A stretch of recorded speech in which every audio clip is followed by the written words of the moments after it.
ఇక మా ఆడబిడ్డలు మీకు ఎంత చెప్పిండు చిల్కకు చెప్పినట్టు చెప్పిండు కేసీఆర్ సారు. ఏం చెప్పిండు కేసీఆర్ సారు? అన్న వస్త్రం కోసం పోతే ఉన్న వస్త్రం పోతుంది, కాంగ్రెస్ వాళ్ళు లంగలు మంచోళ్ళు కాదు నమ్మకుర్రి అని చెప్పిండు. కాంగ్రెస్ వాళ్ళేమో మీకు మంచిగా అందమైన కబుర్లు చెప్పిరు. ఏమన్నారు? నెలకు 2500 పడతాయన్నారు. పడ్డాయా లేదా? పడ్డాయా? ఒక్కలకన్నా 100 రోజుల్లో 6 గ్యారంటీలు అమలన్నారు. 100 రోజుల్లోనే 6 గ్యారంటీలు అమలు చేస్తా అన్నారు. మరి మీ ఒక్కొక్కరికి ఎంత బాకీ ఉన్నాడు ఎరికైనా రేవంత్ రెడ్డి?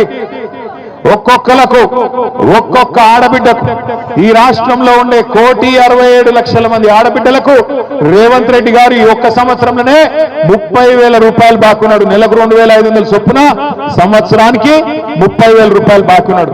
సో కాంగ్రెస్ వాడు మీ ఓటు వచ్చినందుకు అడిగితే ఏం చెప్పాలి? ఆడ 30,000 పెట్టుకోడుక, ఆ తర్వాత మాట్లాడతా అని చెప్పి ఎలగొట్టాలి. ఏం చెప్పాలి? ఎంత బాకీ? ఒక ఆడబిడ్డలు చెప్పాలి ఎంత బాకీ ఉన్నాడు. రైతులకు ఎకరానికి 17,500 బాకీ ఉన్నాడు. ఆడోళ్లకు ఇప్పటికి సంవత్సరానికి 30,000 బాకీ ఉన్నాడు.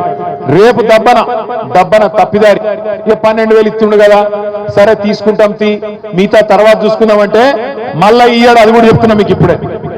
ఓట్లప్పుడే పడతాయి పైసలు, ఓట్ల తర్వాత ఇచ్చే రకం కాదు ఇది. పార్లమెంట్ అప్పుడు వేసినట్టు చేసిండు, మీరు డబ్బల ఓట్లేయంగానే వానకాలం ఎగ్గొట్టిండు. మళ్ళా ఇప్పుడు సర్పంచ్ ఎలక్షన్ల, జెడ్పీటీ సెలక్షన్ల ఓట్ల కోసం వేసినట్టు చేస్తాడు, తర్వాత ఎత్తుకపోతాడు, మళ్ళా కనబడాడు, మళ్ళా 4 ఏళ్ల దాకా పత్తకున్నాడు. అందుకే చెప్తున్నా ఇప్పుడే పట్టుకోవాలి గట్టిగా. ఓట్లప్పుడు వచ్చినప్పుడే గట్టిగా పట్టుకోవాలి, గట్టిగా కాంగ్రెస్ వాళ్ళని అడగాలి. ఏమాయ కొడక, రైతు భరోసా ఎడవైంది, రైతు బీమా సంగతి ఏంది, రుణమాఫీ సంగతి ఏంది, మాకు ఆడబిడ్డలకు బాకీ పడ్డ 30,000 దాని సంగతి ఏందని అడగాలి. ఇక చెప్పుకుంటూ పోతే చాలున్నది. 4-5 లక్షల లగ్గాలు అయినాయి తెలంగాణలో ఈ సంవత్సరంలో. ఒక్కొక్క లగ్గానికి ఎంత బాకీ ఉన్నాడు రేవంత్ రెడ్డి? మరి తులం బంగారం దొరకలేదా? బంగారం షాపుడు ఇత్తలేడా? లేకపోతే నిన్ను నమ్ముతలేడా? లేకపోతే ఎందుకు పోయింది తులం బంగారం? ఎంతున్నది ఇప్పుడు తులం బంగారం? పిరమైందా?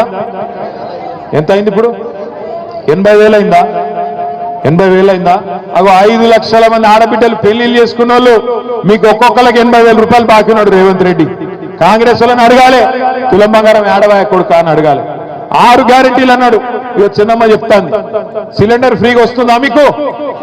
500కు ఇస్తాను కదా, వస్తుందా? కరెంటు 200 యూనిట్లు ఫ్రీ అన్నాడు, వస్తుందా? అక్క చెల్లె కట్టకుర్రి సోనియమ్మ కడుతుంది అన్నాడు. కడుతుందా సోనియమ్మ ఆడవాయనో ఇందిరమ్మ ఆడవాయనో మనకు రేవంత్ రెడ్డి తలుపుకున్నాడు. పచ్చి మోసగాడు, పచ్చి అబద్ధాల కోరు. నిజంగా ఇవాళ రాష్ట్రం లెవెల్ మీదన్నా 420 చీటింగ్ కేసు పెట్టాలంటే మా ఆడబిడ్డలను కోరుతున్నా నేను. 100 రోజుల్లో ఇస్తా అని చెప్పి సంవత్సరం అయినా ఇయ్యనందుకు మొత్తం ఆడబిడ్డలు పెట్టాలి రేవంత్ రెడ్డి మీద చీటింగ్ కేసు, రాహుల్ గాంధీ మీద పెట్టాలి చీటింగ్ కేసు, కాంగ్రెస్ వాళ్ళ మీద పెట్టాలి గ్యారెంటీలు అని చెప్పి మాట దన్నినందుకు కేసులు పెట్టాలి. ఇక మనం కేసులు పెట్టినా పోలీసు వాళ్ళు ఉన్నారా ఈడ? ఇక పోలీసు వాళ్ళకి దరఖాస్తు ఇచ్చిన వాళ్ళు తీసుకోరు పాపం. వాళ్ళు ఏం చేస్తారు? రేవంత్ రెడ్డి మళ్ళీ ట్రాన్స్ఫర్ చేస్తాడో ఉల్టా ఏమన్నా చేస్తాడో వాళ్ళ భయం. కాబట్టి మీరు కేసు పెట్టినా వాళ్ళు తీసుకోరు. అందుకే మనం ఒక్కటే పని చేయాలి. ఏం చేయాలి? ఓట్లప్పుడే సురుకు పెట్టాలి.